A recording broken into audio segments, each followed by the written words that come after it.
Cheers, everyone. Thanks for joining us again. Another episode of the Reef Experience. All right, let's see how this works. Oh, it looks a little different this week. What's up, Jonathan's Reef? Joining us. Jake 21. Let's get everyone in here. We'll go ahead and start up the stream. What's up, the City Reefer? Ricky's Reef. This week we're gonna go live. I'll show you guys my new build inside of the garage. I'm gonna talk to Lewis about just his general regimen. This tank setup is really clean. He doesn't really show it off that much, but it's really nice. And we're also gonna have Mahina join us. Mahina Corals from his page. There it is. We're just talking about him. So if we get Lewis in here, once we get Lewis joined in, get the other guys to join in. All right. 1 second, let me get them in here, guys. Thank Reefer East Hollywood. What's up, everyone? Coming in, laid back Reefer. What's up? Thanks everybody for joining us again. Mahina is here. All right. Let's see if I get you here. Thank Reefer. What's up, sir? All right. Telegram is in the building. No audio. Lewis, what's up, sir? My man, how you doing today? Not too bad at all. You guys can hear me, right? Perfect. All right, beautiful. And I can see you too. I see that BRS shirt right there. Yeah, we got the BRS shirt on today. I didn't forget. Hey. What's up, everybody? Thanks for joining. Telegram, what's up? You know, I'm a big fan. I like Telegram, man. It's kind of crazy. You put me on to him, bro, a few episodes ago. You told me to follow him, and yeah. Great stuff. Dank Reefer, what's up? Juan. All right, today we got somebody special, another special guest. We've had a bunch. We've been blessed so far. We had Brian last time. We've had Greg on. We missed Mr. Abu and Mr. Coral King. They're long overdue for another stop. I think Abu said he might join in later on tonight. Hey, Mahina on. All right. Down at the bottom, Mahina, you should see that link for you to join us. I just sent you the invite. Once you get Mahina in here. What's up, DC Reefer? What's up, sir? DC, what's going on?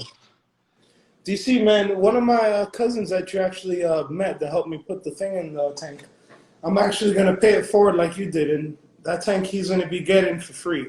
Hey. So he'll be a new reefer, but he's going to get that 25 Lagoon for free. He wanted to start up a reef tank, so I said, let me give him my tank and pay it forward, you know? Somebody hooked me up, so I'm going to hook him up and give him that tank for free. All right. Let's see. How can I get Mahina in here? I wonder. Mahina, do you see the request? You should see it popping up on your screen. So I sent him the request, so he should be able to join us in a minute here. How you doing, sir?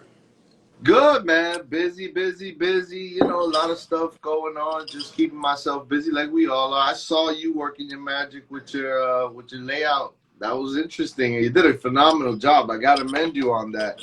Thank you, sir. That was clean. That was clean. Yeah, so I did the same thing when I built that 90-gallon tank.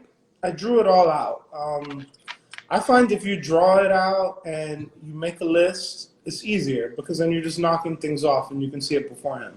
Gotcha. There are a lot of videos you watch on plumbing and they're like, oh, order all the extra parts. You don't need to order anything extra if you know exactly what you need. Absolutely. Hey, you want to try get it? You want to try and get it with me? Oh, there we go. Yes, sir. We got it. There we go. All right, we good to go. What's up, my man? Dude, I'm on my phone because my computer won't show it. Oh, no, it's all good, man. Yeah, it's all good. I'm on my phone too, so welcome. Yeah, okay. I mean, I'll warn you in advance. Like, chances are, I think we can get disconnected. Just jump back in. It's all good. It's technology. We can't control it. I did set up my light though. I was trying to be proper. But I was drinking beers at a beer garden, so I had to run home quick. So I'm a little sweaty. Well, cheers to that. Same boat. I'm on the same boat. Well, how you doing, sir? Man, I'm doing good, guys. Thank you for wanting me to talk on your show, and I'm pretty excited to be part of it. So I'll try to behave myself and.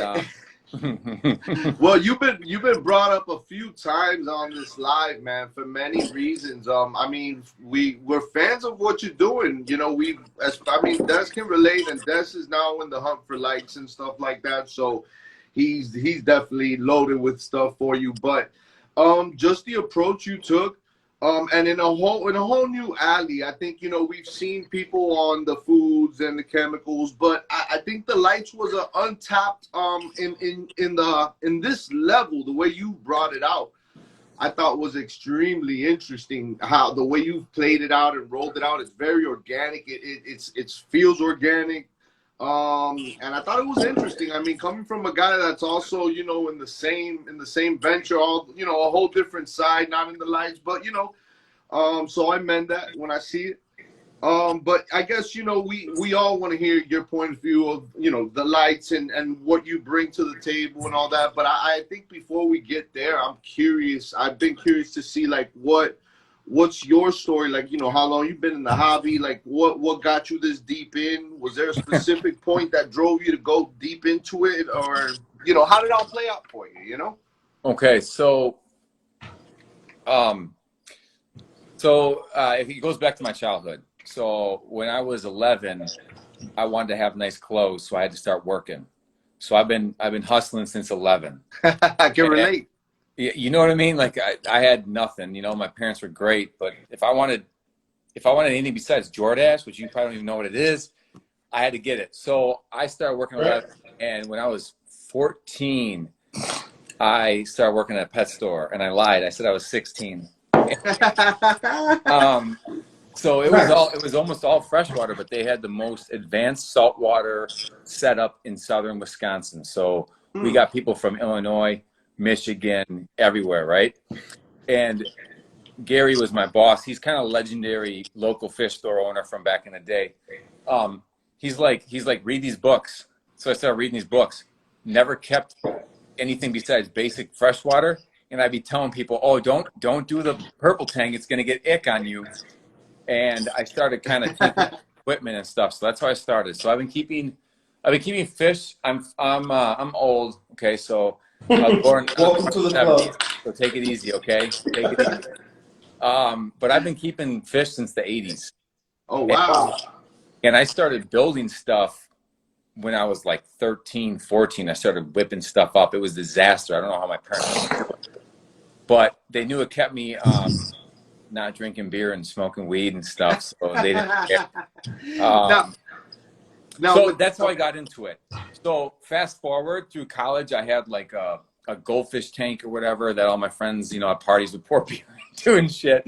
But I kept fish continuously since I was 6 years old. And I got bored of freshwater. Okay. So I was doing freshwater and I got bored of it. I've kept everything. I've designed tanks, whatever. So I got a 65-gallon setup Craigslist, all in $110, and it was nice stuff. He had to move. His girlfriend kicked him out and shit. So I got 100 pounds of live rock, a sump, a 65-gallon overflow. Found the deal. Stuff for cheap. Oh, man. And I'm a chemical engineer, so I start nerding out, and I'm like, this is easy.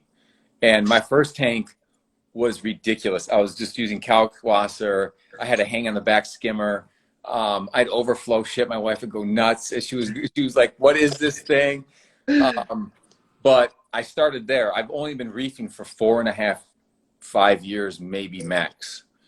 And a quick question. You said Wisconsin. Is that where you're originally from, or? Yep. And okay, I'm back in Wisconsin. I've lived all across the country. I've seen major reefers everywhere, but I'm back in Wisconsin, you know, raising the family and stuff now. That's amazing. That's amazing. I appreciate it. It sounds like you got a lot of experience. It sounds like you have a pretty deep background. I mean, as far as reef, not necessarily reef keeping, but having animals, keeping tanks, keeping fish. Sounds like you have a real good background just in general in doing this, from being such a young kid and working in a fish store and learning from someone and kind of having that mentor, so to speak. So The other thing is I am a chemical engineer, so I ferment bacteria for a living. That's what I do. I build fermentation facilities. Wow. And so you want to talk about controls, you want to talk about growth parameters, all that stuff. That's what I do at work. So when I found this hobby, I was like, this is amazing. This is actually going to tap my brain and humble the shit out of me, actually, because, man, this hobby is humbling. But 100%. 100%. right? I mean, it's Yep. like Definitely is. you're doing good and you expand your tanks and they're like, no, I we're just, done. like I said, if you look at one of my posts on my story yesterday, I put, I said, look at what the internet will make you do. Everything was perfectly fine. Because I have both of these two tanks behind me, and although they're both small tanks, they're going perfectly fine. Everything is going good.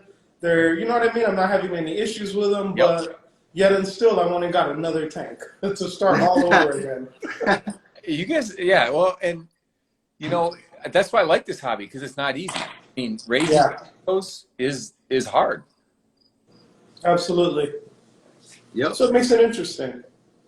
That's all I got. And I got a big system. It's ridiculous. I built it really when I shouldn't have. So I had the 65. I'm like, this is easy. I'm going to get a 250-gallon main tank. I'm going to get 4 low boys. I'm going to get a grow up flat. I'm going to get a 65, my original 65. I'm going to keep that going. So I built this huge system. Right. And this thing called detritus got the hold of me. So yeah, I'm actually I'm upgrading to so I follow what inspires me is I follow the marijuana industry, the technology. Hey, we're smokers on this channel over here. I'm out of gummies. My buddy came in from California and we went through them too quick, so I'm out. I'm out. Oh, bless you. But you know, I went too hard, and I had to learn, and I had to kind of reassess. So my new system. I'm using Botanicare, 150-gallon reservoirs. I'm sure you guys know about them. They're made in Washington. Yep. They're the actual reservoirs where the hydroponic liquids go for your marijuana grow system, and they're dope. My buddy had them. I couldn't believe them. They're like 170 pre-COVID. They're $170. So I bought a bunch. One got damaged. I did a claim. They gave me another whole set of them for free. So I got all these Bonacares. So I'm putting a ridiculous amount of Bonacares in my basement, and then I decided to build my own acrylic tank. So I built a 6-foot by 28-inch by 20 high acrylic tank. Like gluing it yourself and everything? I did all the machining. I built all the jigs to do it. I did all the gluing. You know, my advice to everyone out there is don't listen to people that tell you can't do it. That's my advice, and that's what I want to talk to you guys about, is just go do it and fail. My first tank looked a little ratchet. This dude from Fond du Lac drove down and bought it for $300. So I just covered my costs. So then I go buy 1/2-inch acrylic and I make a big ass tank, and it turns out good. And I use techniques they say not to use, because I started thinking and I said, why can't you do it this way? Why can't you do it that way?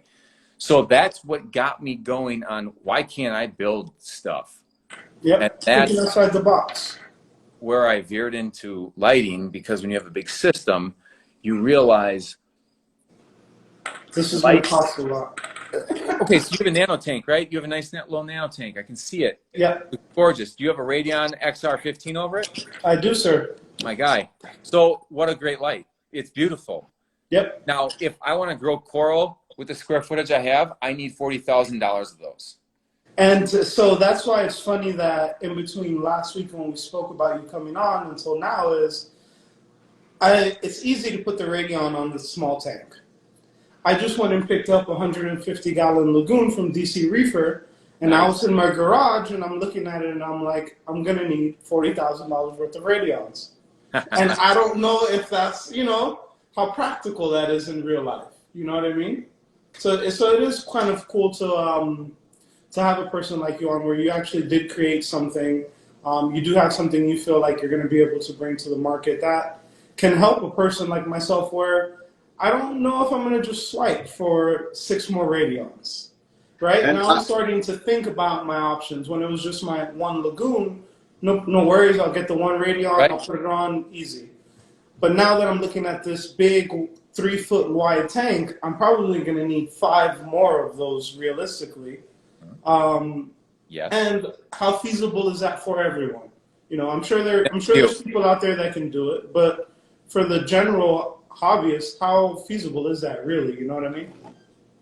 Wow, you guys are getting me excited as shit. So like, I have a lot of respect for Kessel and Radion, and especially like GHL and Coral Care. You know, those guys make some good lights.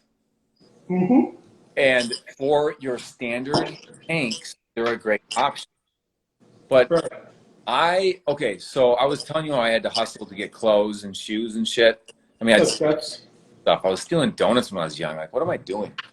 'Cause when you don't have money, you realize how hard it is to get stuff. If you don't have money, it sucks. So my whole motivation is my profit margins are going to be this compared to the big boys. And Okay. I put in patented LEDs that once I finally get my patent approved, I can talk about. So I'm bringing technology that does not exist to this hobby, but I'm going to offer it to you for under a light bar from Orphic, because I want to give the average person that has a 4-foot long tank, I can light it for SPS for about $700. And it's going to grow the shit out of coral. And yes, you can get your blues and you can get your whites, but it's called a timer. You're going to have to timer, and you're going to set it up old school like we used to do back in the day. Yep. So you're going to give up that ease and that sexiness. Like, I'm going to be honest, looking at that XR15, I'm like, oof, that thing's sexy. It does have a cool factor to it that does play into it. And my guy Jim, so me and Jim are like brothers from another mother. We're also bad boys. I think the industry is kind of like, who are these guys? It's good though. It's good. Yeah, but because we're going to keep it chill and we're using data. We don't lie. We're going to present what's real. And if I can give you better spectrum, better coverage for cheaper, and it's supporting my family, meaning I'm tied to this directly, I hope people resonate with that. You're going to give up some stuff. I get it. But it's not like it's shit lights. They look good. They're sleek. So they're a little bit flatter than most light bars. They're a little wider for better heat distribution, because I want to keep my thermal temperatures down to extend the life of it. But you're going to build a mountain and make them look good, but it's never going to be sexy like a Kessel or an XR15 or whatever. But, that's my niche. So I'm not going for the high end, although I'll put my spectrum against anyone's, and I'm going to take you all day. I'm going to put that out there. No one's going to have better spectrums than me. And that's what I've done for a year. That's all I have done for a year. I've been working with LED manufacturers that make the actual chips, getting my patents designed that allows me to do things with the LEDs that other people are not doing. Now, that being said, I'm not hating on any brand, and I don't want people to think that I am. I just think there's a wide open market for a mid-range light that has the coverage of a T5, right? Right. You got the spectrum of the best of the best. And yeah, I'm gonna send out a video. I'm taking my light while it's lit. I'm hammering in nails into a board, and then my bro across the street's got a diesel truck, and we're driving over them, and they don't stop working. That's where I'm at. I want to challenge you guys. Take those XR15s. Let's put some nails into a board. See how they do. Ooh. Well, a week ago, I told the story of how I ended up even running Radions. I want to say either last episode or the one before, but I actually originally started with on my own 90-gallon system. I had the T5 hybrid, and in the middle of it, I ran multiple Orphic bars. Nice. And I got great results from that. When part tested, I was in the hundreds all over. For me personally, Orphic blue is one of the most beautiful colors. And the entire thing fell into the tank. The T5 bracket came down. Some of the Orphic bars went into the water, and they actually worked. They were actually waterproof. One of them, we had to change one wire, and I gave it away to someone Mondo, and he was able to fix it within 5 minutes. But the entire lights were submerged in the water, and they worked really well. Now, once they fell in the water, I said, let me try Radion. Let me go ahead and give it a try. But I'm pretty sure if that thing falls in the water, it's a wrap. It is. It is. It's a wrap if that falls in the water. You know, and I'm not a hater. Orphic inspired me, okay? Because they finally got a wide blue. But when I bought a spectrometer and I started going down the light, the spectrum's all over the place, depending on, are you here? Are you here? Right. That's what inspired me to make these lights, is I go, ooh, got it.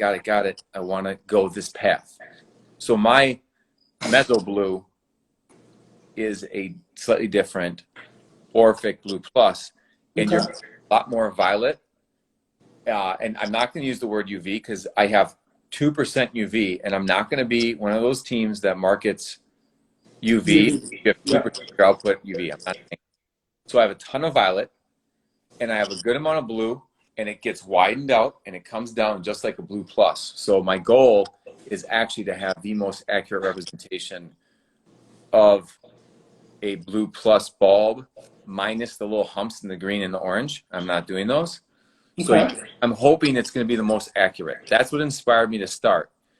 Then I started playing around and I started researching all the different wavelengths and coral absorption, and like our corals are collected from 5 to 10 meters. I started looking at what wavelengths are in there. I'm like, why are these manufacturers putting red lights in? It's all gone by 5 meters. I believe in science. I have no red LEDs in any of my light fixtures because why? It's not natural for the corals. So that spawned the Reef Crest Daylight, which is like a 12 to 14K light. But then I wanted to kind of pay homage to the old school, so I did OG Pop, which is just your standard Reef Bright spectrum, 450, 470, bang, bang, bang, bang. And then to my old guys that have gray hairs in the beard, you see this? You know, you don't know about it. I made a halide one. So my 14, 15K is like, it's straight up like 9K. It's you new reefers are going to be like, that's gross. But the old halide guys are going to be like, I need that white. That makes sense. The only thing I would say to that, you know, and just as a counter argument towards that is, hold on, let me get loose here, is for me, as far as lighting, I'm not a white light guy. I've gone diving before, and I've seen the corals on a reef underwater. Yep. I've seen them at 10 feet, 15 feet, 50 feet, and I get it, right? And I know what it's supposed to look like naturally. But it's not that good of a look, is it? I mean, look, it's kind of like, eh. It's kind of that. And you do see some, even underwater, you do see some that really do pop, though. You can see some of those rainbow colors in the wild. But I'm the type of reefer. I like the Jason Fox homewrecker look to the tank. Good. Right? If you look at mine, it's blue. I like it. If you want to look at it, you're going to need glasses. You're going to need the little flipper thing to see anything, because my tank is going to be blue. Just because for me personally, I prefer that look to it. I do think you need a little bit of both. So I do think if someone was running bars, having that mixture, like when I ran my Orphic bars, I ran 2 of the blue bars, 1 of the Reef Day bars, and 1 of the UV bars. Nice. That's what I ran for my mix. And that UV gave it that nice purple look to it. And then the blues were able to drown out the whites, but you had a good mix on it. So I agree with you. I'm going to go out and tell you there is no right spectrum to grow coral. You can grow coral in any spectrum you want. And for all reefers, it comes down to personal preference. So, hey, Luca, I want a blue tank. I'm like, we're going to do 3 Mezzo Blues and 2 OG Pops. And it's gonna blow the doors off of the redefined blue. It's gonna be just insane blue and purple. But for you, what I'm hearing, I'm thinking 3 Mezzos and 2 Reef Crest Daylights, and you're gonna have that AB plus look. Right. And then when you cut those 2 daylights, you're gonna have that wide. So actually, if you take the UV and the Blue Plus from Orphic, that is what my Mezzo Blue does by itself, is those together. Yeah. Okay, nice. So yeah, and I'm actually, you know, I'm excited because I'm going to test, because I'm going to say, if you like this look, buy this. if you like that look, get this, because I want to help the consumers out. And honestly, I'm a small company. Just hit me up with an email. I'll help you walk you through it. Let me jump in. We're up to 40 people. Let's thank everybody for coming. James, Reef, I appreciate you. There was some comments thrown out there that I wanted to make. People were definitely agreeing with the mid-range market. That approach. There was a few people. I lost those comments when I fell off. But there was a lot of good traction about, that point of view that you're taking on to find that a price point while still driving quality. I think that's phenomenal. Des, I don't know if you caught it or not, but DC Reefer said he had 4 radions that he doesn't need if you need it. So just want to give you the heads up on that. I saw DC's message. I will not be driving back to DC anytime. Yeah, Dan just Reef. I don't blame you. Metro Cat, what's up?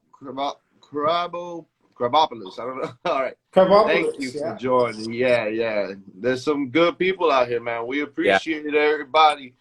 That's what this is about, man. I mean, we're up to 40 people. We're very, very blessed to have y'all on. I think the conversations, as always, are trying to be as organic as possible, and that's why we brought you on. You definitely kind of fit what we're trying to kind of show the people coming into this hobby.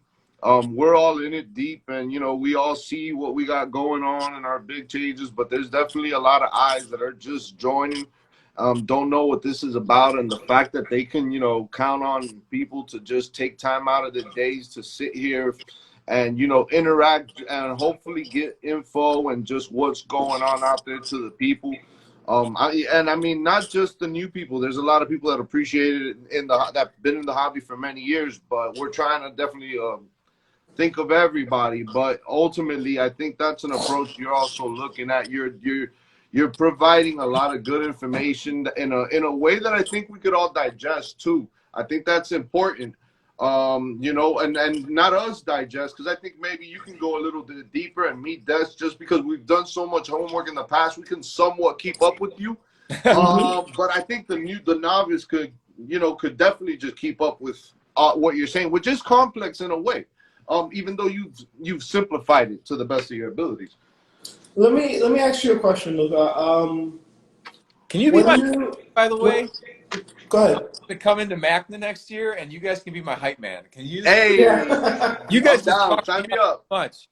I really appreciate it, because what we want to do is we want to make sure that we give you the platform to show love, right? One of the big things about myself when I'm speaking in regards to the reefing hobby is it's easy for us all to complain about things and say, "Oh, this doesn't work. That doesn't work. This is too expensive." That. And it's a hobby, so you're going to have this discussion. I don't think it's necessarily being negative, right? Anything that's a hobby, that means it's all extra in your life. And if it's extra, that means it's up for debate, right? Yep. At least for me, that's how I see it. So you actually went out and created something that you felt like there was a need for. And there is a need for a mid-range light in the hobby. So while a lot of us were at home saying, "Oh, this sucks and that sucks and this is great and that's great," you actually went out and built something that was needed. Now, I think a lot of the criticism that comes into it, where you see people kind of, where it feels negative, it's something new. It's like anything else that's new. Yeah. Once it's new, no one knows what it is. No one knows how it works. You're coming out of the gate, you're saying, "I've got a cheap light. It's waterproof. I'm going to run it over with the car. And it's going to grow SPS." That's a lot, right? My Radion can't do all of that. It can grow SPS, but I don't think I can run it over, right? Yeah, no. So it is a lot to take in. And then people are going to be objective towards it because, like B just said, change is hard. Great point. And I always ask the question, even though I have a Radion there, I have an AI Prime over the other one. And I always ask the question, well, why does it cost so much? And then I did watch an Ecotech video that Lewis was telling me about from Mahina Corals. And after watching that video and seeing their factory and seeing just the whole process, it made a little bit more sense, right? It was more kind of realistic. Are they still probably making a lot of money off of us? Yes. But the process in which was super legit, right? It wasn't two dudes screwing together some lights and scamming me out of $500. There is a lot of thought put into it. There is a big system. There is a big company. You know what I mean? There's lots of employees. They have really good equipment. So in a way, for me, it was kind of justified. So for me, you know, I've been in American manufacturing since I've been working, and it's not easy. And when you look at where they buy their lights from and the equipment they're using to manufacture them, that inspires me. You know, so I'm not going to hate on Radiant. Yeah, do they have a huge profit margin? Yes, but their technology in those lights and their reputation, their customer service, you name it, they earned it. They earned it. Yeah. That's why I'm not going to talk about certain brands because they didn't earn it. But when you want to talk about Ecotech, you want to talk about Kessel, you want to talk about Philips Coral Care, you want to talk about Mitris, GHL, they have earned it. And I respect that. I respect that. And you know, like, it's very easy for you to come and do the complete opposite and easily bash them, you know, for the sake of your business. So the fact that you're being honest and transparent about that means a lot. Being an Ecotech fan, and I think really shows about what you're doing in your company. And I mean, I want to be a customer of what you got going on. And before I miss it, and I don't know if you saw last episode, but we had Aquachar in here.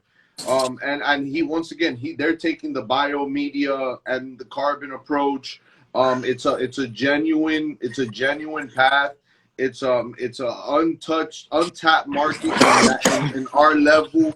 And I thought you, once again, you could relate, which is when I brought the conversation up with you about bringing you on, because I think, you know, and there's going to be more of us, you know, because we're always, I mean, there's a lot of people in this hobby, I think by default, that want to build, want to change, want to try.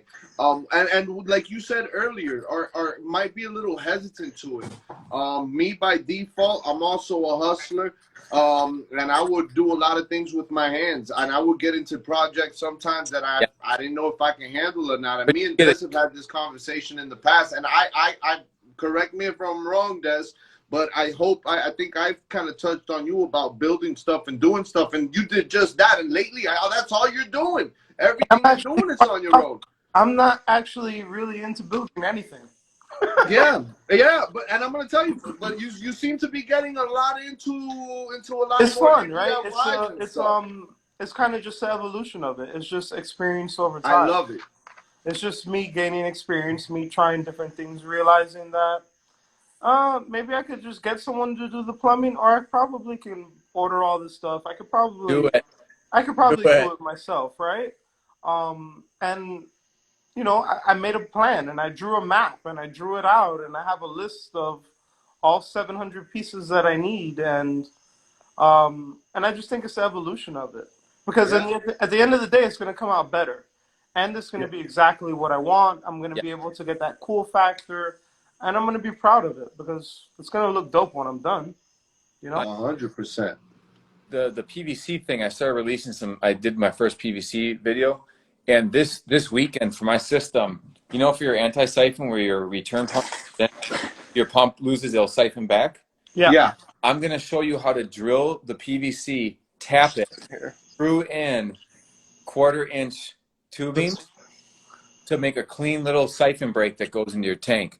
Because I want to elevate this. I want to show you the team how to do things like these drawings. This is what I'm talking about. This is how you're successful, that thought process. And I just wrote them all down. I love it. Damn. And you know, although it looks like science, but I know what it all means. But I just draw out all my pipes, where everything's going to go. Just a general idea, just a general outline. You know what I mean? Man, are you an artist? He impressed me too. He sent me that earlier, and I was like, wait a minute. But this is just for the return side. So here's what I do for my plumbing for the weekend.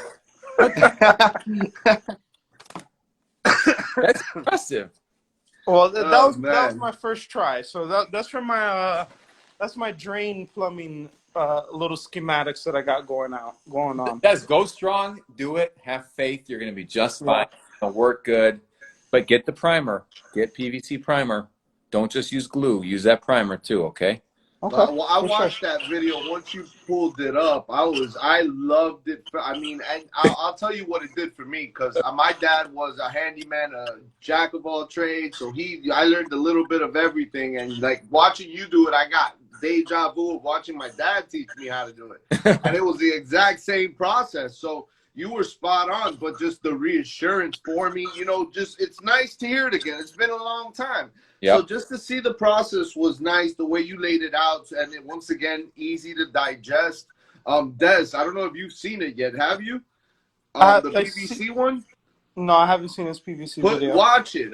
That's gonna inspire you even more to go ahead and do your own plumbing. Go ahead. You're gonna come back on one of these next episodes and thank me for it. Because I think, yeah, it'll be a cool journey for you. I think you're on the right path. And So I think since I came onto the garage and we're talking to the light man. oh, you guys see my lime green lawnmower that I just bought? Hey. It's so awesome. Bro, listen, off topic, but once you buy an electric lawnmower, the other one makes no sense. There's no reason for the lawnmower to be making all the noise that it makes. That thing sounds like a house fan. There's no reason to buy a regular lawnmower. Never go back. I'm just saying. So this is a tank. I picked it up from DC Reefer. We drove all the way to Washington, D.C. We use these things. DC, I got this stuff in a box. I got to send them back to him. He let me borrow it. Yep. So now I'm starting to think. So just like my little schematic, I also have the list, right? The list of things that I need. Yes. And then as I start picking items, I'm going to start crossing them off, moving them to the next stage. You know what I mean? Adding to the stuff. Today I reached out to Innovative Marine. I called them, found out how much all the little extra pieces I need to order from them are. You know what I mean? So the plumbing back here, I'm just going to order the kit as opposed to making some weird bean animal type of overflow myself. I'll just order it. It'll be quiet. Say that again? Yeah, it'll be quieter. It'll be quieter. Yeah, So yeah. I figured just call them and then get the correct stuff, and then all of my stuff I can do down below. But now the question is, how am I going to light this? Woo! Because it's really wide. Oh, man. It's beautiful, though, man. I'm really happy with it. I can't believe he even let me come and pick this thing up. See, but let's say you get one more XR15. We can put on a couple bars on both sides, and you're gonna have the coverage and you have the color. You know what I mean? So it's like right. That's what I was thinking, man. I was thinking the XR15s, and then add the bars to it. Yeah. Because even long ways, I could do 4 in a square in the middle, 2 bars on the outside. There's a lot of options that I could do with it. There's endless. Or I could go the budget route, and I could just run bars all across the top. Now we're talking. I'll be honest with we'll you. See. I'm down to watch another live. If you see the lights, with the after of the lights list doesn't have anything written down yet. You gotta sell them, Mahina. We gotta throw some lights on. Right. Let's go. But it is cool though. It's cool to be able to actually build such a big system because it's the largest. It's you're gonna look back on it years from now and you're going to enjoy the shit out of it, I guarantee you, and you're going to be proud of what you built. And that's what we as reefers, I love the share the love mentality. That's why I'm always giving people high thumbs up and good job on Instagram, because I don't want shade. Why?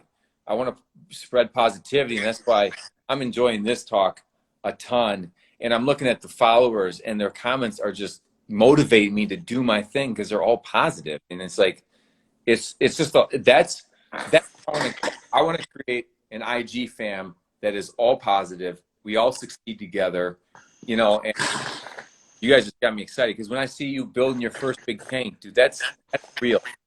Yeah. And that's what this is about. Like the Reef experience, the way before this all came about, and when me and Des were just talking, we were like, what do we want to do? Like we were thinking we can either go with like a very streamlined, topical, like, on very structured, or we could just kick it a shit and talk about exactly what's happening and exactly what's going on, and like bring people on and just kind of keep it real all the time, and like the mishaps, the goods, the bads.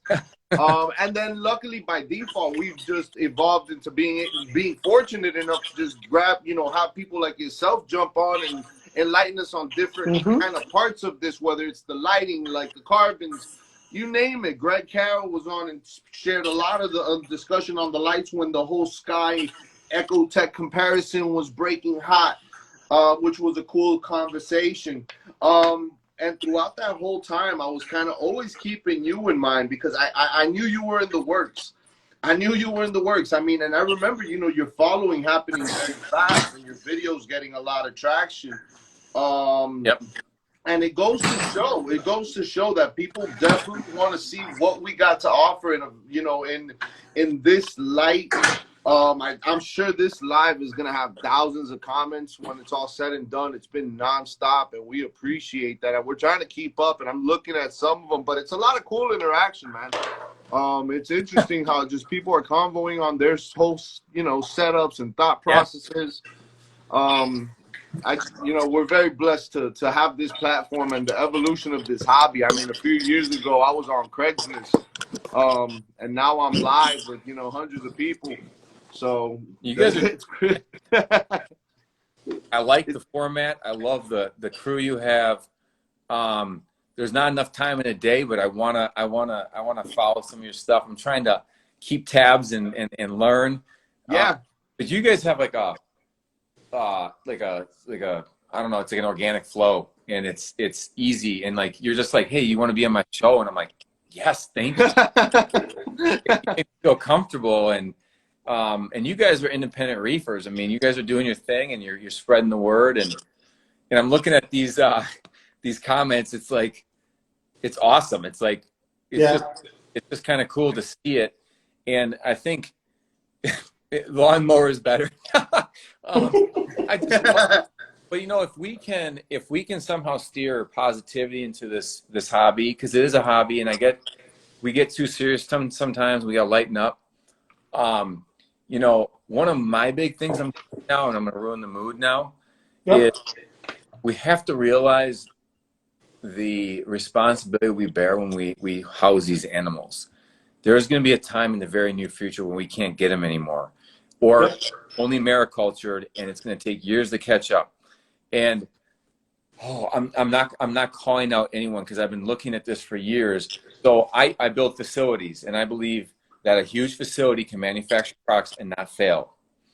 And we owe it to spread the word.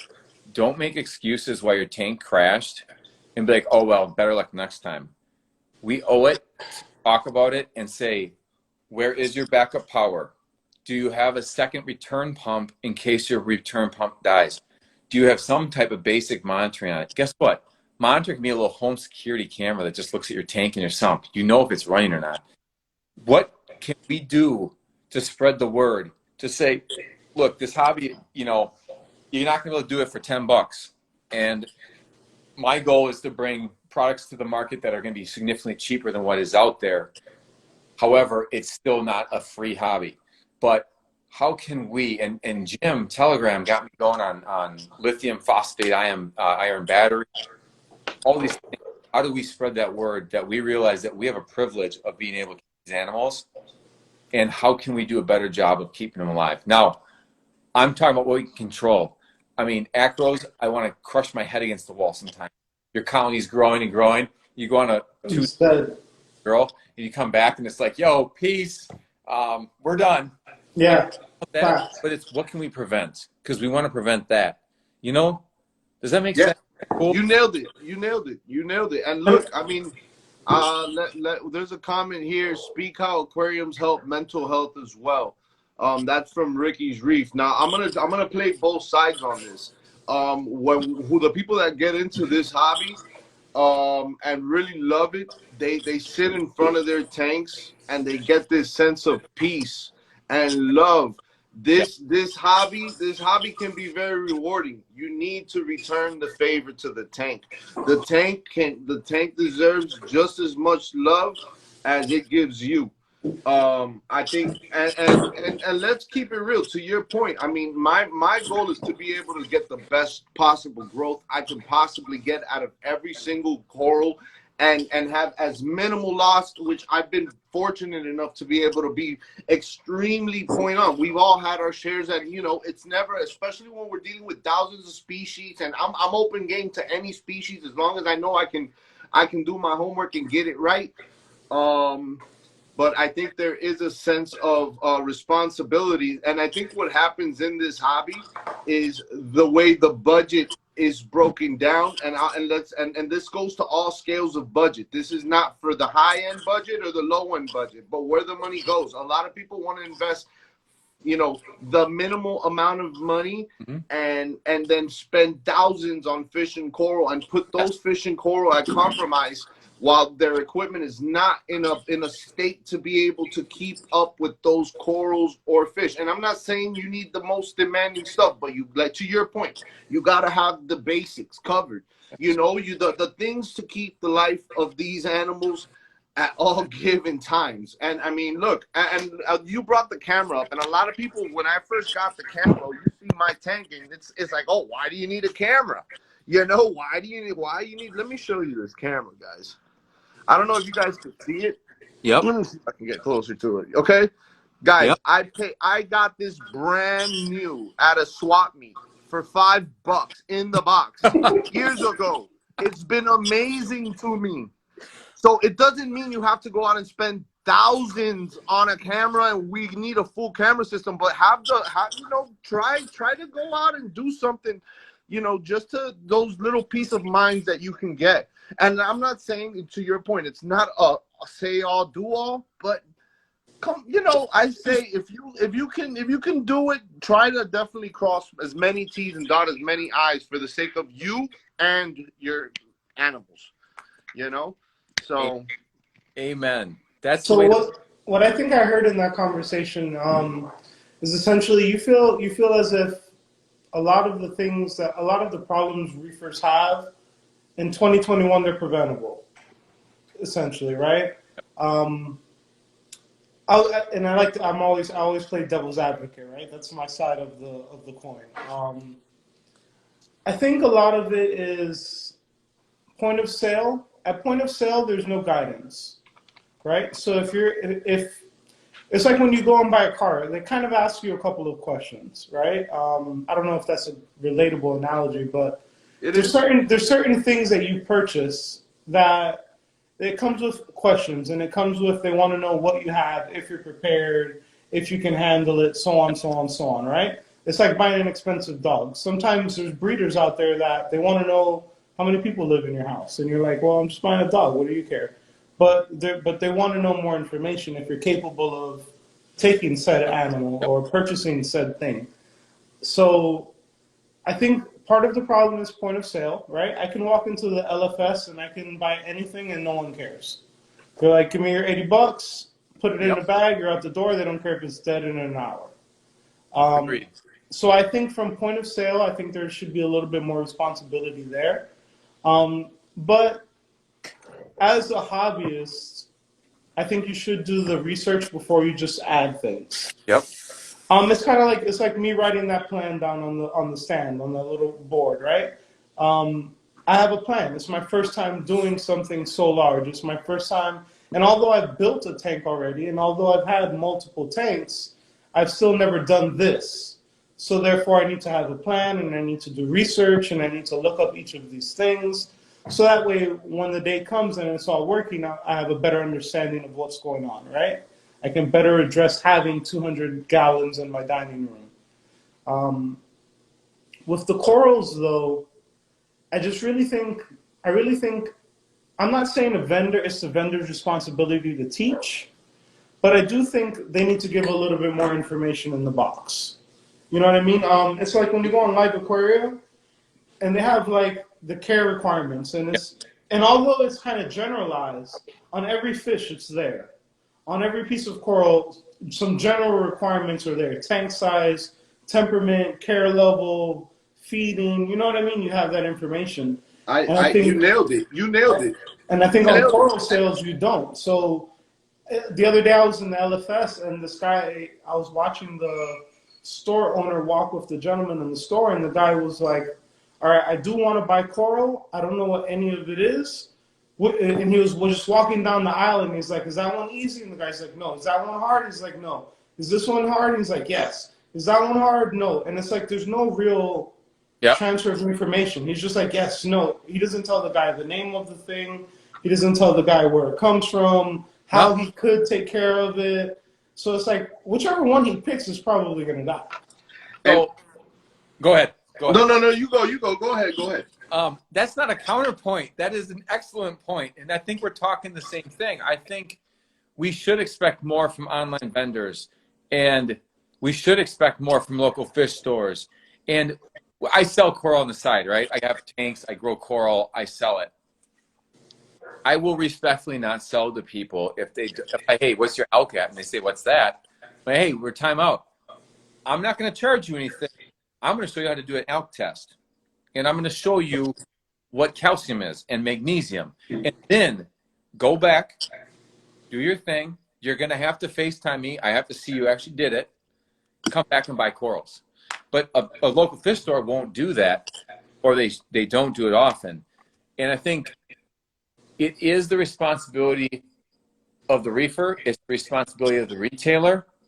And I do respect Live Aquaria, not just because they're in Wisconsin, okay? So don't think I'm getting plugs.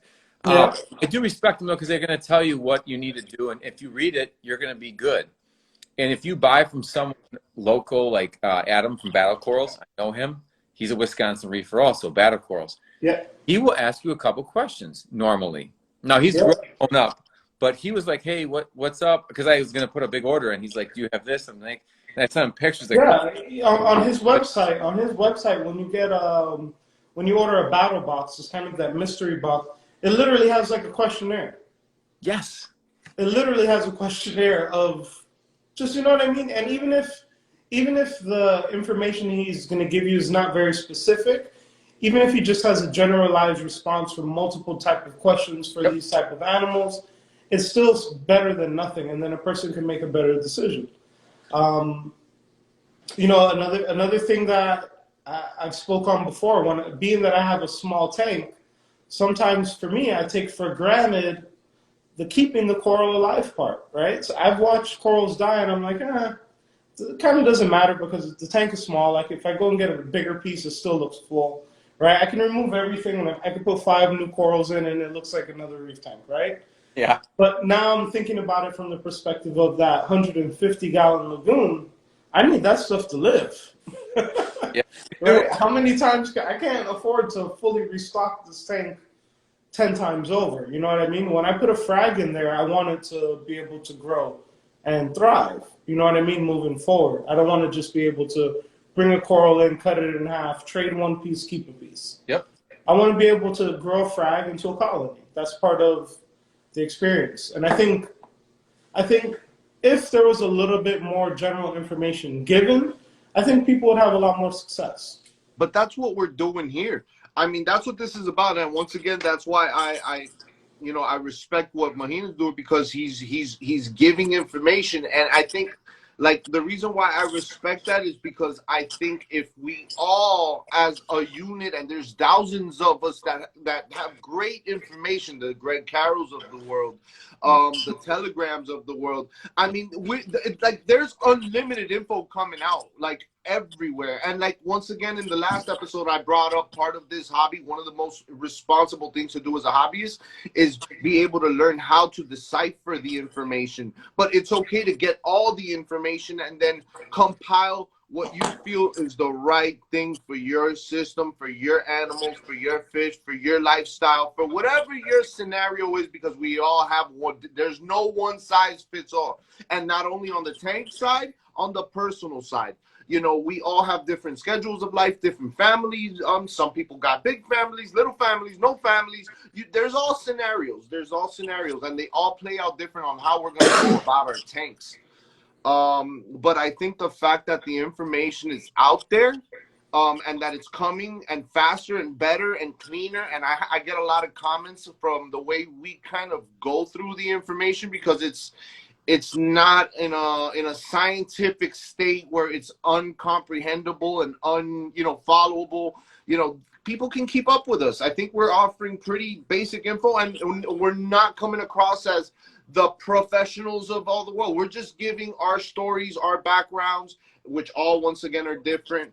And I think it's a beautiful approach to the hobby. But one thing I do gotta, I'm a licensed aquaculturist, and I'm proud of that. I have the Department of Agriculture come to my house every 6 months and run their inspections, and I like the process. I like the way it kind of gives me, and it was a journey I decided to take early on. Awesome. But it kind of showed me the way they talked to me and they explained to me is that there's a lot more happening of that. There's a lot more aquaculturists coming out and, home hobbyists that are offering, and I hope a lot of these businesses hear this, because it's not our intent to take anybody out. I think we just want to show that there's a way to be able to sell this product and these animals in a responsible respectful manner. Yes. While offering information and being honest and building relationships with these customers. I think like this isn't a milk transaction. These are people that are gonna come back for Team Milk. Food. Team no offense to Team Milk, my bad. But I just think it's important. I think it's a newfound side of the hobby that's been long overdue. I think whoever is providing these animals, whether it's an LFS, a home business, online, whatever you're doing, I think it's only gonna grow more, and I think we all gonna have to set a standard for each other, hold each other accountable, for the right, for the sake of the whole hobby, man. I think this is a hobby. I got in with Finding Nemo, like millions of us did. Nice. That's how my kids got me into it, and I've been doing it since. So it's a growing hobby. It's a growing hobby. So right now, as we speak, we are talking to a lot of real-time reefers. But hopefully in the future, there's a lot of newbies that are going to be joining that get a chance to hear us out. Yeah. So look, I'll go through the comments real quick. Doubles DJ says, it seems like a lot of research has gone out the window. Please spoon feed us the masses. I'm on both sides of that. I think it's not what you know sometimes, right? It's what you do with that information. So although you can do research, you can do all the research in the world. If you don't understand how to apply it, it doesn't make a difference, right? And then it goes to another comment I saw here. Where is it? Where Rob Ridge Reefing says, not all info is being spread right either. So I think you have to find, I think that's objective, right? So I think that's person to person. I think you have to find someone that you can relate to. Yes. That you feel like is giving you good information. You see the results of their system, and you feel like you can relate to that person, and then you're going to be better able to learn from that person. There's lots of people that do live streams, right? But there are people that relate to me and Lewis, to the Reef experience. And every time we get off live, I get a whole bunch of DMs, and people ask me questions. And every single week, there's new people, because there's people that find us, and they find me sitting down and drinking and smoking and just talking, you know what I mean? There's people out there that can relate to that. And then you have other people like with Telegram, he's here in the comments, right? Where he has a very specific crowd that can relate to that, and they understand it, and they want to build it, and it's cool to them. And then you have other guys that are waiting for Terrence to move, right? If Terrence appears online, he has 1,000 people that follows Neptune instantly, and there's people that relate to that. And I think if you're accomplishing the end game goal that you want, just find the person that works for you and take that information. Be the Fountain also said that Reef to Reef. Reef to Reef, any chance I get to say something about Reef to Reef, I always do, because I think that is the best, that is the most extensive set of information in our hobby is in reeftoreef.com. there's if anything you type reef related and reef to reef in that search bar, you're gonna get thousands of forum posts about anything. Can I offer a counter Yeah, proposal? yeah. All right. So, reef to reef is where I get the most resistance for a lot of my ideas. Have you guys ever heard of elk slurry? I do. Yep. Okay. So I saw that one. Someone actually asked me to ask you about that. Mario from Good point. okay. So, again, I'm a chemical nerd, and so I started looking into like how can I get more kalkwasser into my system. And I'm like, I'm gonna get a little meter. I'm gonna drizzle in the dry powder. Well, that was like $4,000. So then I started saying, how can I can suspend this like a slurry and administer it, because that's what I do at work. I slurry stuff and so I started looking into the theory, and I asked some questions on Reef to Reef, and it was like pure hate.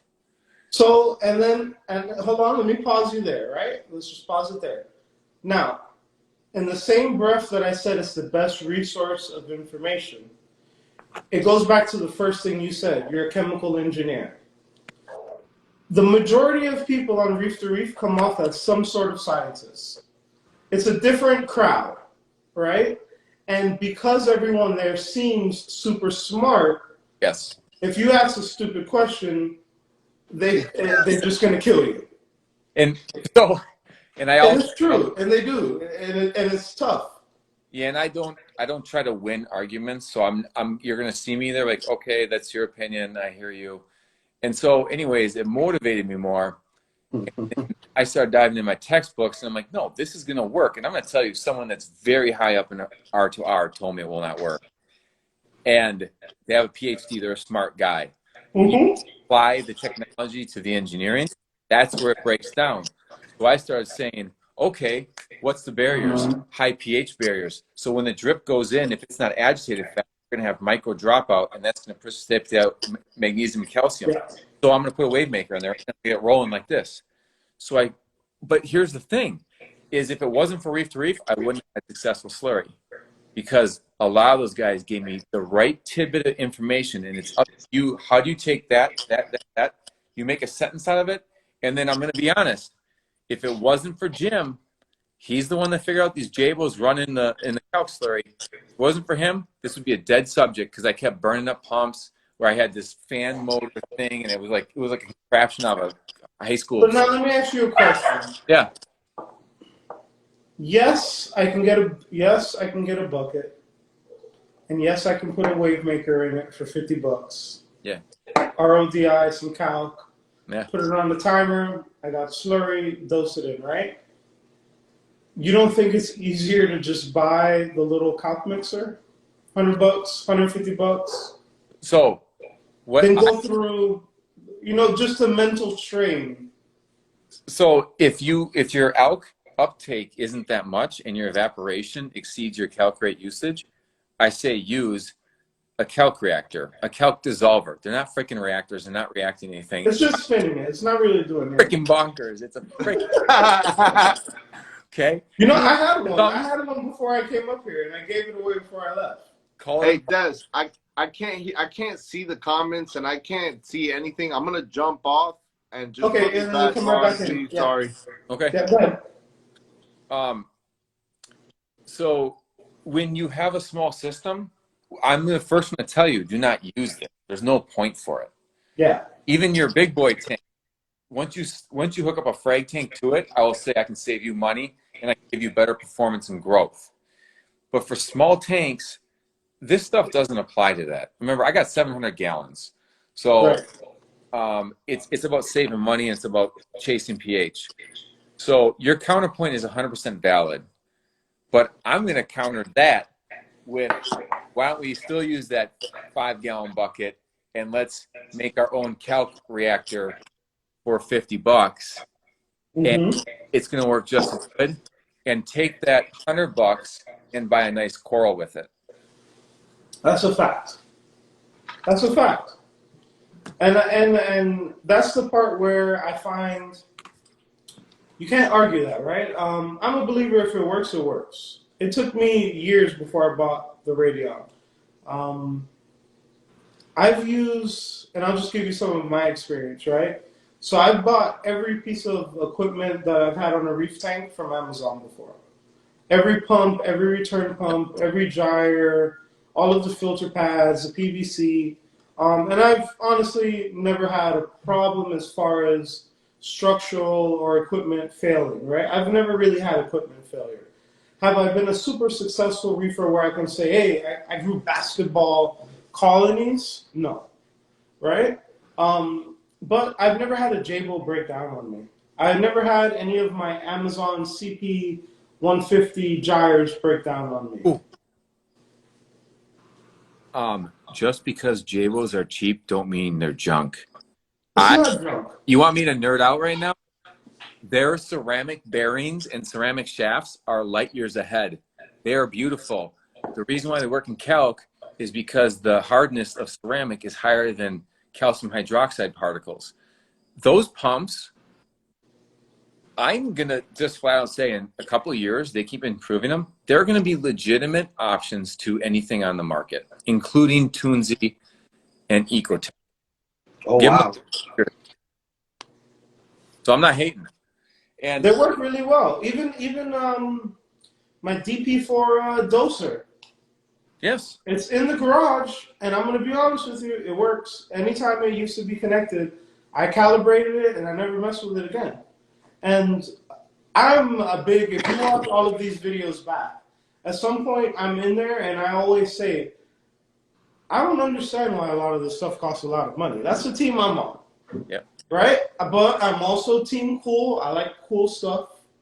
Right? And I go to work every day, so every now and then, you know, you get yourself something cool. And but I don't understand why it costs me $900 for an LED light. Like, I've built an LED light on Rapid LED before for $150, and it worked. And I plugged it in, and I glued all the little things on, and it worked, and it was fine. I don't get why it costs $900. So, real quick, they're asking a lot of questions. Guys, it's not about the size of tank for calc slurry. It's about the number of SPS. So if you get a 120-gallon tank that's wall-to-wall SPS, my calc slurry is going to work great for that. If you have a 120-gallon, a 400-gallon tank that has a couple Monis, it's not going to be working for that. So really, it's all about your calc consumption. When it costs too much and it starts bothering you, switch over to slurry. That's the reality. And I just want to move on for that. Actually, I like if you talk about the calc slurry a little bit more. I think okay. I think people like the calc slurry talk. Yeah, and can I ask a question just on your regimen when you're dosing your calc? Are you compensating trace elements in another way, or do you look into that? What's your take on that? I like fancy stuff. I do like fancy stuff. I just don't really want to pay for it. Like for me, I started looking up solubility curves of all the trace elements, and I started making elements. So I built an element system. I have a sulfates in one, halides in the other, and all the chlorides in another.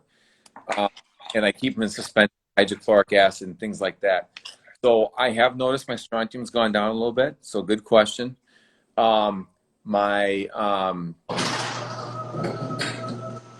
magnesium has gone up in a good way. So I'm getting free magnesium byproduct of calc. But overall, pretty boring. And you know, ICP tests in my mind aren't gospel. They're a good trend.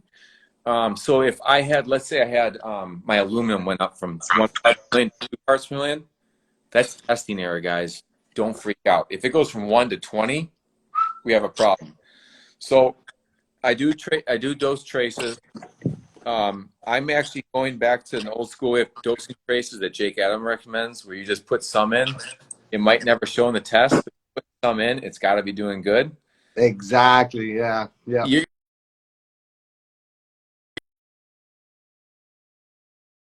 I think, you know, it's I will tell you, as far as the calc, I haven't had really I had a very unorthodox experiment going on in my tank, all within reason, and had extremely good results out of it. I think I got very far with it, but I also had a very mixed reef where it was SPS heavy, but not really Acropora per se. A lot of Monipora, big Monipora plates and stuff like that.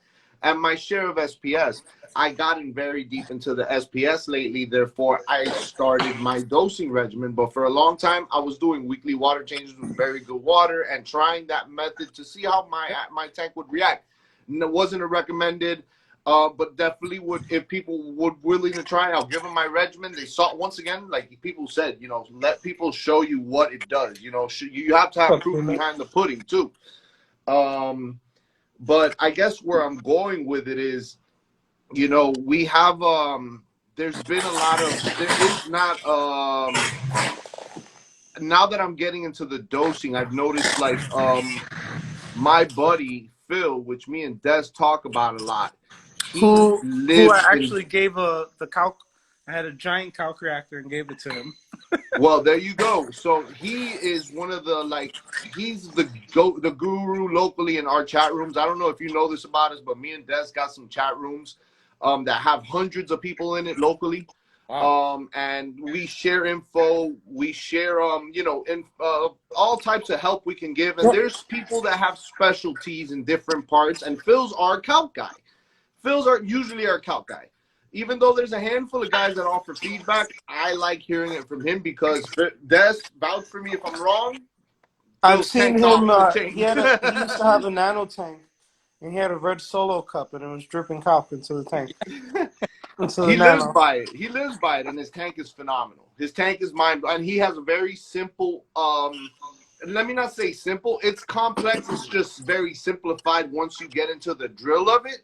But it works. It works mind blowing. I mean, I that's definitely a route to take, guys. So for you to break it down the way you did, I think was great for all of us to hear, including myself. I enjoyed it. Well, thank you. And you know, if you get a little container, you put a wave maker in it, you slurry it up, you have a decent doser, you interval dose it, you keep the pH below 8.6. You were mentioning how you love coral growth. If you go to calc slurry and you get that pH always up around 8.3, 8.4, look out. Coralline algae will be coating your tank. You're going to have white growth tips everywhere. And calc slurry will precipitate out a little phosphates. So just watch your phosphates. So for me, I was running high phosphates. It's dropped it down to 0.06 to 0.04. Life's good. But if you have real low, watch it, and you might need to do a little dose in the phosphates or put a little bit extra Benepet or Reefroids, whatever you're doing. And also had to go to dosing nitrates because the coral growth is so intense. They're pulling everything out of the water column from dosing nitrates. Good stuff. Good stuff. We got Rogue Reefer, which was 305 Reefer in the chat room. He definitely had some questions for you. I think we got them all, but I know you're in here. If you feel like asking or we missed anything, Rogue, go ahead and throw it in and we'll ask away. Let's definitely take advantage of having them on. This is the first time I've considered the slurry, but my calc stir still is not keeping up with my evaporation. I'll let you touch on that. So perfect. Keep using your saturated calc. And if you want, you could look up Reef Dudes. He took what Jim and I were telling him, and he made a little hybrid system where he'd stir up his calc and dose a little milk, just real light, like we're talking skim milk. That'll give you more punch. But I would just suggest you dose saturated calc until it no longer, you can't dose enough. So when you're maxing out your evaporation rate and your alk's going down, that's when you got to go slurry. And then Rogue Reefer is talking about precipitation. If you don't have adequate mixing and you're dosing too fast into a sump with a low flow rate, you're going to get precipitation. So I do 10 mils per minute is what I recommended, and get that wave maker rolling in your sump. I mean, just rolling. Or like Telegram, aka Jim, he doses it into his overflow because his return pump has a decent amount of flow. So if you're turning a lot of water, there's a lot of options to put it into. But yeah, if it's not enough agitation, precipitate out, it's gonna be bad news. Putting it in the overflow is a good idea. That's good. As long That'll as work for me.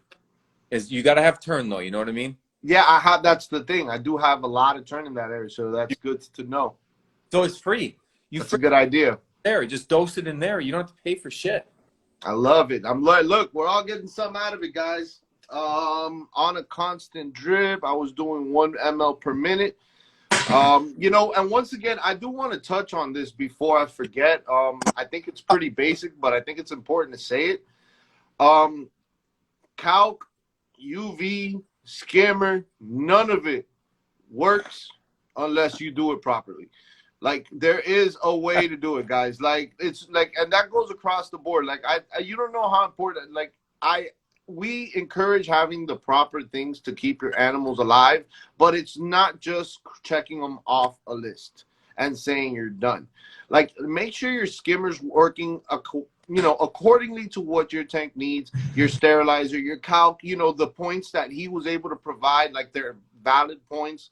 Play them so you have great results, because there can be negative byproducts if not, and then there's the negative feedback that comes with it, and you might get those mixed results, which is what happens a lot in this hobby. Yep. You know, you just have people that just poorly do certain products. Not saying some products just don't work. Let's be real. I mean, there is that, but then there's many times that it's just improper use. I was just sitting here, you know, just letting you guys talk, and then I looked to the side of me, and I was using these boxes to hold up the phone, right? But then I was looking at it, and it's a great visual representation of what we're talking about, right? These are 3 different products that I've used on my reef tanks that I have. Some are in use, some are not in use. But this would be considered a low-range product, right? And I've never had an issue with this thing. I think I paid definitely less than $100 for this on Amazon, right?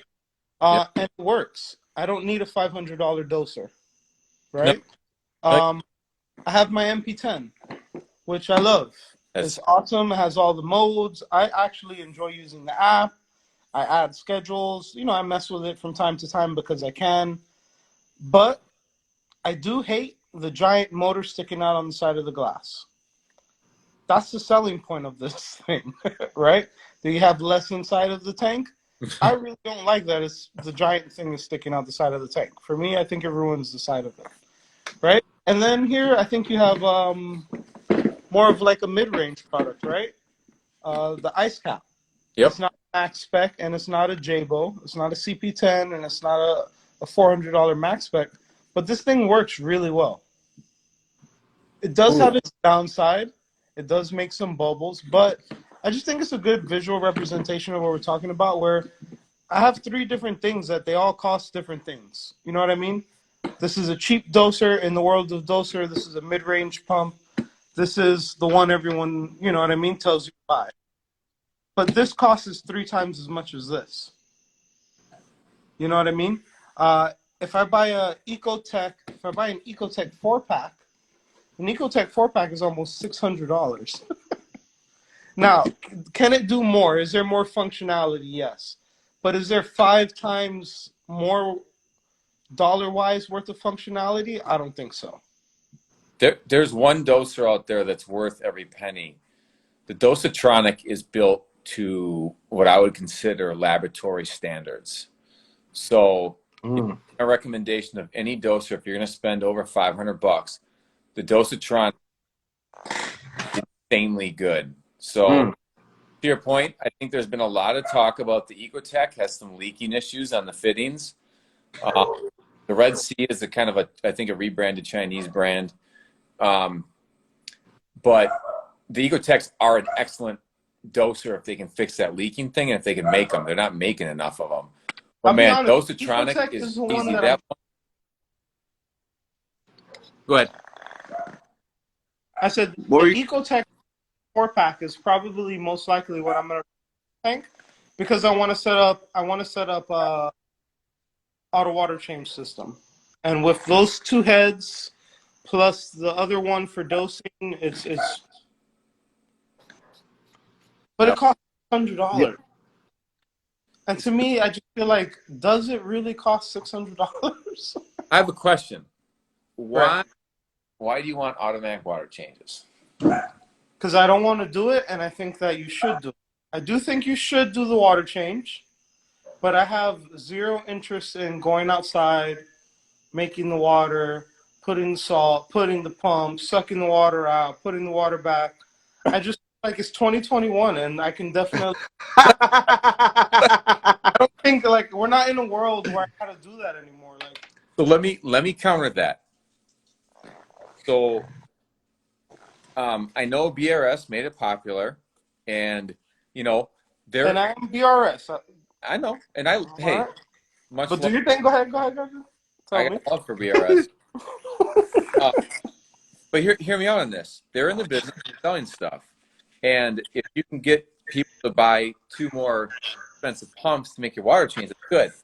However, if you talk to a lot of people in the aquaculture industry, no one uses it because I'm not going to get 1 or 2 points off my salinity for ease.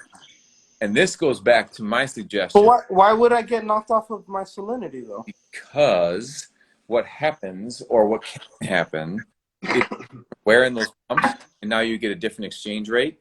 You could be adding too much salt or not removing enough, or the dreaded failure happens, something changes. So a lot of the big dogs in the industry do not use automatic water changes. Me being an automation guy, that is way too precise of a need for the quality of what we have access to. So, When you say what we have access to, what do you mean? so like in industry, if I want to go to that plus or minus 0.1% that I need to be accurate so my salinity doesn't get screwed up, I'm using Coriolis mass meters that are $5,000 a piece and they're accurate to 0.001 grams. We're literally using it's nice equipment, but the bones of it is pretty cheap, and you're asking it to do a lot. The application engineers, you know, I know they make them for it, and it'll work. But for me, it's like, would I want to put all my stock into that automatic water changer, or would I want to just change some water? And so in my system, I've made it where I turn one valve, it drains out 100 gallons. I turn that valve off. I turn another valve, fills it up. I can do a 100-gallon water change in 12 minutes. But I feel like when you I understand what you're saying, right? So I'm saying you're saying just have just big valves, turn it on, turn it off, drop it out, add it back in, right? I think that's at more of an industrial level. I think just for a hobbyist, if I could just have a pump that every now and then I can do some preventive maintenance on it, right? Because to what he was saying about the calc, you still have to do it. You still have to be a part of it, right? Yes. So I have to be aware of the pumps. I have to be aware of the equipment, what I'm asking it to do the preventive maintenance needed so that way I don't have problems. But I'm swapping the little Ecotech tube as opposed to rolling the 20-gallon bucket that I have now from outside, inside, across the wood floor, make a mess, bring it back, when I could just drill a hole in the wall, put some buckets outside, get a pump that can move water 10 feet, and I'm done. And I don't disagree with that, because if you're going to test your salinity of your tank every week or every 4 days quickly, Right. I'm not worried about it. And And then you have the ease of testing, like, right? I have my Mahina thing, I can stick it in and it's done. yes, and if that is what gets you time to spend on your reef to make it better, and you're going to do more water changes that way, an absolute win. For me, with my big system, I want to reduce everything that's automated or whatever, because it's another failure point. You got one guy trying to maintain 700 gallons. It's too much. If I had 120 gallon and they have wood floors, you won the argument. I'm not arguing more, because yeah, my stuff looks industrial. It's pretty aggressive looking, and it's not something you want in your list. So Right. you have a good point, and I'm not against that. If you're going to get the Ecotex or Dosatronics or the GXL, those are good. Comer is good. Hell, Jabo probably is going to release something that's going to be good. So as long as you do the preventive maintenance, you're going to probably be solid. Yeah. I think But Jeff, I think you're just exchanging the actual physical work of doing the water change for preventive maintenance. Yeah, Correct. but before I make my point, I want to answer this comment. Chef Padsero, he's scared to install his calc-washer reactor because he feels he needs some help. Go to Mahina Corals, like follow him, and go to his video that he just put on. Go through, listen to what he says. He explains it step by step, how it goes. Just look at it. If you have questions, ask him. I'm sure he's not going to turn you down. That's the route I would take, Steph. So don't worry. You got help. Just hit him up. I'm sure he'll help you out. And another point, and Marina, if you go back to some of the other lives that we've done in the past, you know kind of where my head's been at and where me and Greg kind of had our discussion, which is exactly what he was just mentioning, which is reducing failure points. I built, when I started my tank, I came in and I wanted guns blazing. I wanted all the bells and whistles. I wanted all the automation, and I got it, Des, and I'm not against it. I think it's great. But with time, I have tried to reduce as many failure points, any possible points of failure. And with the water change, I'll add another layer to it, Des, that I think I've spoken before. But for me, when I do my water changes, that is my time to, that is my point where I fully kind of say, okay, this is what's going on. Let me touch up here. Let me do this here. And it kind of makes, and it's already that part of a regimen for me that makes life much easier. And I think I've reduced loss greatly. I've increased peace of mind and regimen.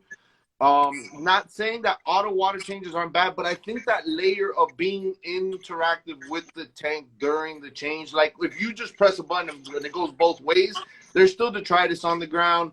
There's still things that need to go. And I feel like if we're not like getting in there, and I know you brought up the point of private, you know, you're going to do like your in-between kind of maintenances to touch up. And I think that's the route to take.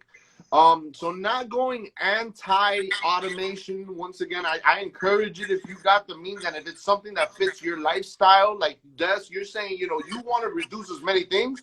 I can see that, and I can see a lot of people that need that. Yeah. But in my opinion, at least my recommendations to people, the more interactions you can have, like with the tank, while simplifying things, not saying be in there all day or you have to find a regimen that forces you to be in there, but find that middle ground where you definitely have that sense of responsibility to go in and just, you know, get yourself in there and touch some things up while you're at it, you know. That's just my take on it, guys, you know. That's true. All right, Mahina, what else? Anything else you want to touch on? Can I just touch on something? Yeah, man. This is where I want to take discussions. I love how you guys are doing back and forth and no one's getting pissed. We're expanding the mind of people, and that's what we're lacking is there's no wrong or right. I think both will be successful. Now I'm partial to Lewis, you know, I identify with you. However, I do fantasize about making a play tank that is so teched out, it's stupid. Just stupid. So I think that's the thing is there's no wrong answer. And as long as you're passionate and it drives you, you're going to probably be successful. That's but don't let the auto change lull you in. Right? That's the point I'm trying to get at. 100%. 100%. And you said you had a point. Is that the point you had to come across? For me? Are you good? Yeah. Yeah, no, I loved it. That's all. I know we're getting this. We're about an hour and a half in. You got to give us the statistics of how many people came in and out of this in comments, because I'm sure it's going to be great to hear. But I do got one last question that I had lined up for you that's personal to me. And I have another question for him as well. So all right, let me get mine out of the way, Des, and I'll give you yours. I said it first. All right. I don't know if you've seen my ATO system, okay?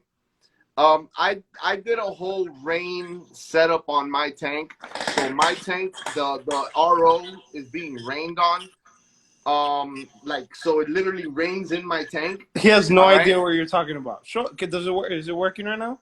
I should be able to turn it on. I'll turn it on when I'm done. I'm curious to hear the answer. Because we haven't showed anyone the rain in a minute. Yeah, but All right, so when I did it, it was obviously coolness, convenience. It worked out in many layers, and to kind of try something that's never been done before, that I hadn't seen yet. That was my vision going into it. Okay. I put it in combination with the Wave Maker and the Ecotech Lightning system. Okay, so you get the full thunderstorm. Okay. Yeah.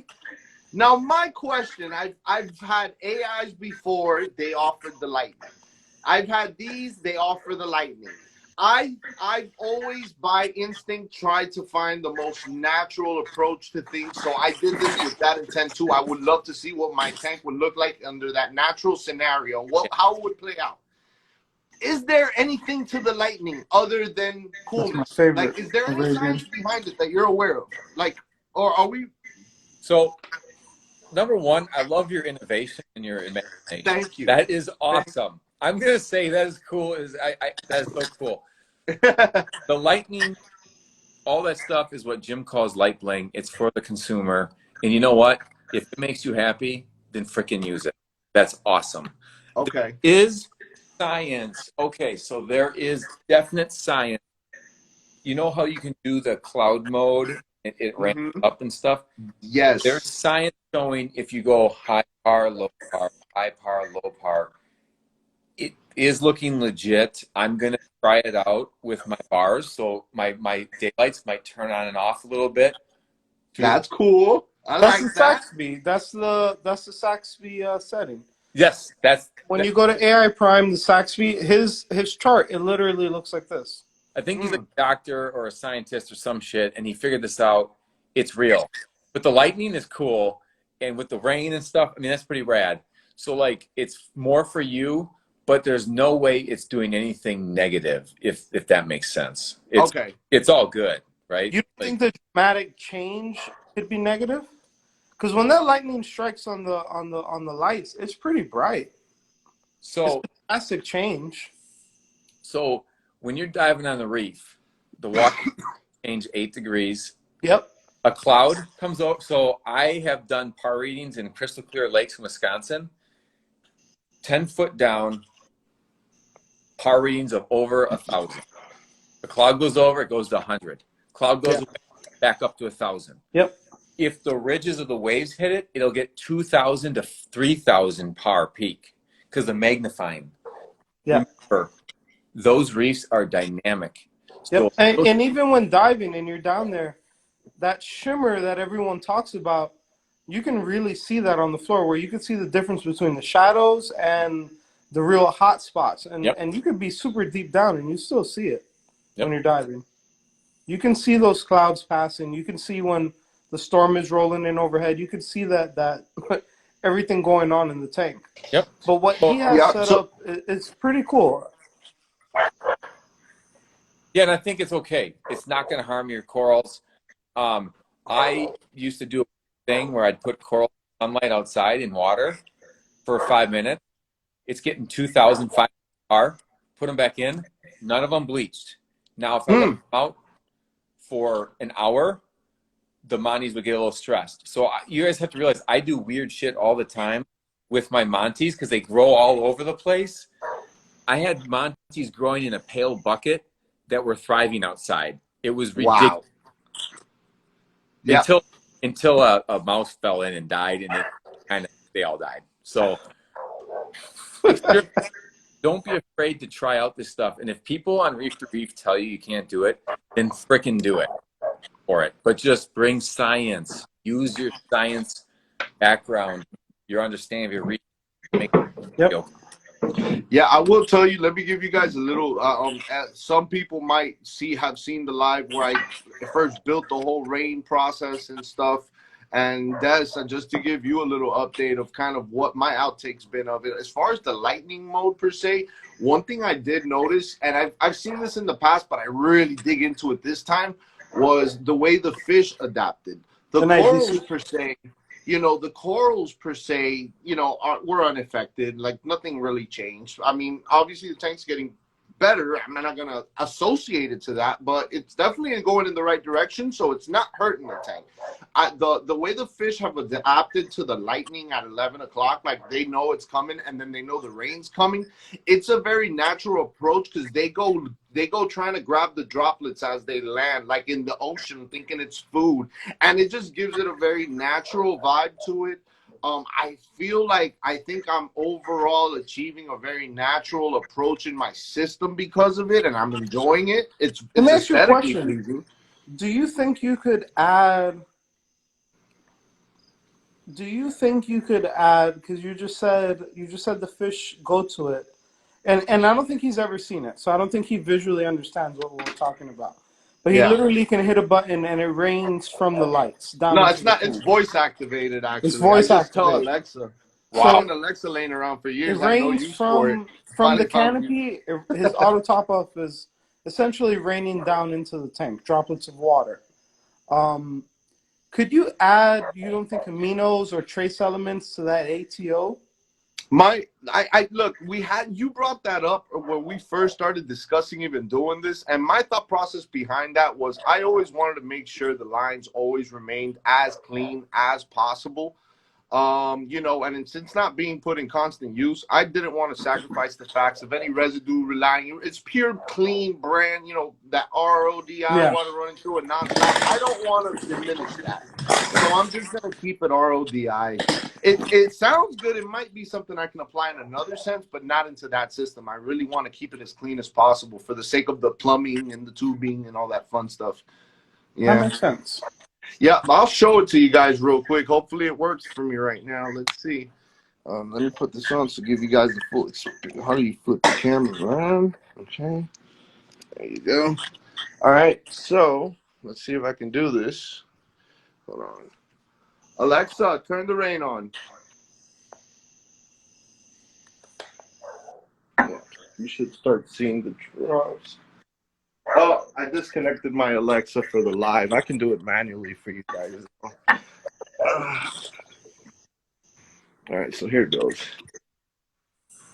So there's the first drop happening right there. So that's how my ATO system works, and it comes from up here. By the way, this was all built by me. This tank was completely built by me. I ran a tubing up outside into my RO system, and there you see it starts intensifying as the pressure starts filling up. It is a bunch of just drip irrigation all on each other for a nice gentle drip.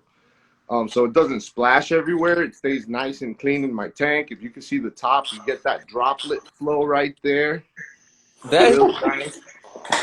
So yeah, that's it right there. That's the rain. And then obviously you'll have the whole lightning scene and you'll have all that cool stuff at 11 p.m.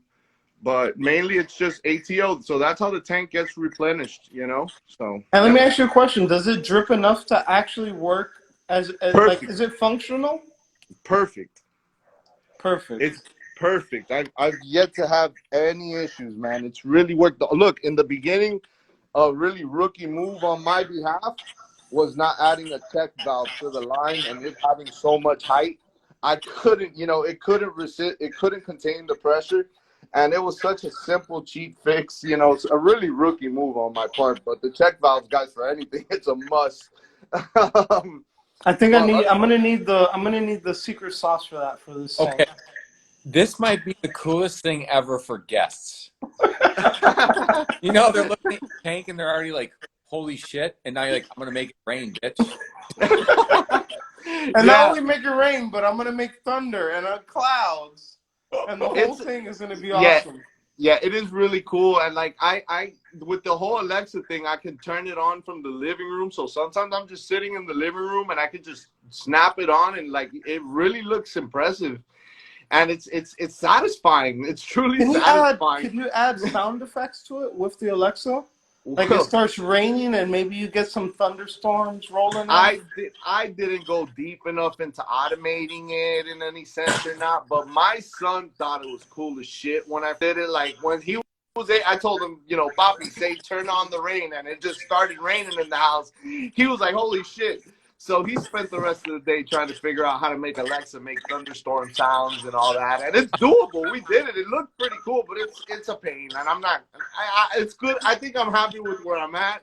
The thunder, the rain, that's good. I don't need no sign. It's gonna turn into a theme park. I'm gonna have to start charging admission and stuff. You know, like I already went crazy enough. Like that's cool. I did what I wanted to do. Like to your point, just do it. There's no manual. There was no heads up on how to do it. Just did it, and it worked. So, yeah. Well, Mahina, Lucas, we really appreciate you coming on and talking with us, man. Yeah, it's been way too fun. No, we appreciate it. And like I said, what we try real. to do is we just try to celebrate, people and what we're doing. Me and Luis, we have different ideas, and sometimes we go about things different, but we learn from each other, and we just grow that way. And that way, the both of us get better because we both have two different objectives, and we're going about it in a different way. And instead of fighting about it, we could just help each other. I take whatever information I can learn from him, like making it rain on my tank, right? And if he asks me a question about balling method, I know all about it, right? Yeah. Because we have different methods of doing things. So, we really appreciate having you on and just what you're bringing into it, because you are bringing something that's needed, right? You are selling a product. You are a startup. You are something new. And you're coming out of the gate, and I think you're coming out of the gate strong, and you're doing it right. And thank you. If your products really do last the test of time, and if they do really work, then it's gonna be successful for you long term. You know what I mean? No, I appreciate it, and it's humbling. It's nerve wracking. You're selling a product. Is it gonna last as long as it should? Etc. But the one thing I want to end on is, I know some of my guys are on, some of your guys are on here, and we're all following each other. So what I try to do is spread your guys' vibe, to get them following you, because they need to see this. And that's what I think is the fun thing is everyone's on here. Let's share our stories to new viewers. Let's get that viewership up. I'm not saying that there's a lot of great people on Instagram, but wouldn't it be special if you had a group of not just doing it organic? I don't know. I get excited about that kind of I do too. That's the goal. That's the goal. And look, I was gonna say, like, even before I let you go, we want to extend another invitation to you soon, man. We would love to have you back. As you evolve, we want to stay a part of the journey with you. Like I said, I'm ready to support. I could use some bars. It's time to try something new. My tank's been the same for a while. I want to give something different a shot. So, mine's empty. So. Count me in. And Des, you got lights to do. So let's get to it.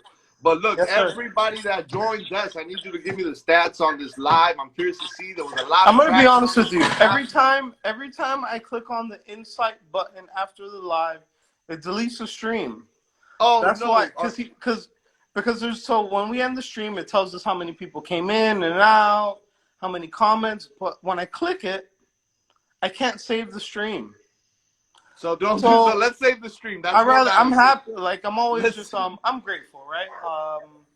To be able to make the streams. If I have 50 people stay for 2 hours, I'd rather keep those 50 people than if I had 200, because it's real engagement. And that's something I always preach. It's real engagement, and people are really taking in the information. And every week I have the same 30 people, and every week I have the same 40 people. So to me, that's more important. I'll try and click the insights if you want me to. No. Forget it. Forget I said it. I'd rather keep it live. This was a good one, and we need to preserve it. We need it. But we don't do this often, and he brought up a good point. There's different people from different rooms, guys. We got Sky High Reef. Follow him if you're not following. I'm Reef Corals. Please follow me if you ain't following me. I appreciate it. And drop any info you want to drop, because you're the guest. So anything you want them to know about how to get in contact with you, say it now. Yeah, so I'm on IG also, Mahina Corals. You want to watch some janky videos, go watch mine. I don't know how to take pictures. It's just a chill page, but I hope it teaches people stuff. And I do try to answer everyone's questions and whatnot. And, you know, I'll have to be honest, Lewis, I was looking at your page. Those pictures are ridiculously nice. Thank you. I Oh appreciate my that. God. Means a lot. So I'm going to have to go on Sky Highs, and I'm going to spend some time on your pages because I'm interested in like learning more because you have a different angle. But yeah, I think if we can just spread the word, and really, I think all of us at our hearts are trying to be truthful. We're not, okay, I'm trying to sell lights. I'm just talking about Kessel. They're good lights, and go buy some. I support them. They're good. They're American made. Like, go for it. Like, trying to be objective, trying to be neutral, even though I'm trying to sell something. I want to be honest, and I don't want to screw anyone over. That's my ethos, man. I have a family. You guys have families. And it'd be pity if you spent money on my lights and then you're like, okay, I got ripped off. You know, that's really where I'm at. I'm going to do my best to take care of the customers. And you motivated me. You know, I do that in the coral business, and that was a promise I made on these Reef Experience. So even though I know we've been talking for a while, I'm going to go ahead and give some shout outs to some of the fellow reefer local businesses out here. Rogan Reef, Mario, he's a great guy. You know, Heaven's Reef. We have some really good people down here that are doing really good stuff, really care about the animals, really care about the customer, and, you know, do it right. So you got to show love, like you said, to other people. I'm a seller, but I always show love to where the people that definitely deserve it. So, you know, there's a few on there. Murph's you know, much respect to him. But yeah, that's a few out there. Every time, you know, whatever I can remember, I'll bring it up. But guys, let's go ahead and end it on that positive note. Thanks to everybody for joining. Thanks for all the comments. Des, always a pleasure. Mahina, thank you for joining. It was a Reef Experience, gentlemen. Bye. Bye. Bye.